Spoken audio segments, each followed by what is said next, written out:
Hello viewer, আসসালামু আলাইকুম। Welcome to career booster academy. আসছে বাজেটে অব্যাহত থাকছে 5% বিশেষ প্রণোদনা, কিন্তু নবম পে স্কেল অথবা মহার্ঘ ভাতা দেওয়ার সম্ভাবনা ক্ষীণ। 1 জুলাই 2024 নবম পে স্কেল অথবা মহার্ঘ ভাতা কার্যকর হওয়া নিয়ে যে বিভ্রান্তিমূলক ভিডিও বানানো হচ্ছে, এসব ভিডিওর উপর ভরসা করে আশাহত না হয়ে সঠিক তথ্যটি জেনে রাখুন। অষ্টম পে স্কেল কার্যকর হবার 9 বছর চলছে, তবুও নবম পে স্কেল দেওয়ার কোনো সম্ভাবনা দেখা যাচ্ছে না। অষ্টম পে স্কেল দেওয়ার সময় কথা ছিল জীবনযাত্রার মানের সাথে সমন্বয় করে প্রয়োজনে 5% ইনক্রিমেন্ট বৃদ্ধি করা হবে। তবুও গতানুগতিক ধারাবাহিকতা অনুসরণ করে প্রতি বছর 1 জুলাই 5% করে ইনক্রিমেন্ট দেওয়া হচ্ছে।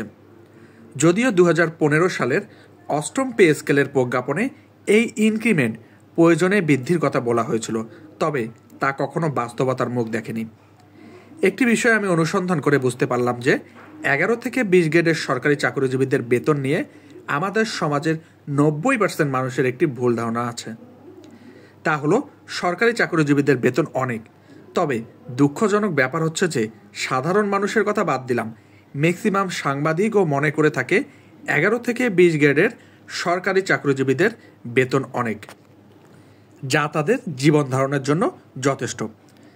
তাই তারা মনে করে এই বেতন বৃদ্ধি এর আন্দোলন অহেতুক ও অপ্রাসঙ্গিক, যা অত্যন্ত দুঃখজনক ব্যাপার। শুধু তাই নয়, এমপি, মন্ত্রী ও অনেক সরকারি কর্মকর্তারাও 11 থেকে 20 গ্রেডের সরকারি চাকরিজীবীদের বেতন সম্বন্ধে কোনো রকম ধারণা রাখে না। তাই তারা এই বেতন বৃদ্ধির সম্পূর্ণ বিপক্ষে। সমাজের 90% মানুষ 1 থেকে 10 গ্রেডের সরকারি কর্মকর্তাদের বেতন কাঠামোর মতোই 11 থেকে 20 গ্রেডের সরকারি চাকরিজীবীদের বেতন কাঠামো মনে করে থাকে। তাই 11 থেকে 20 গ্রেডের সরকারি চাকরিজীবীদের বেতন বৃদ্ধির আন্দোলন তাদের কাছে বিলাসিতা ছাড়া অন্য কিছু মনে হয় না।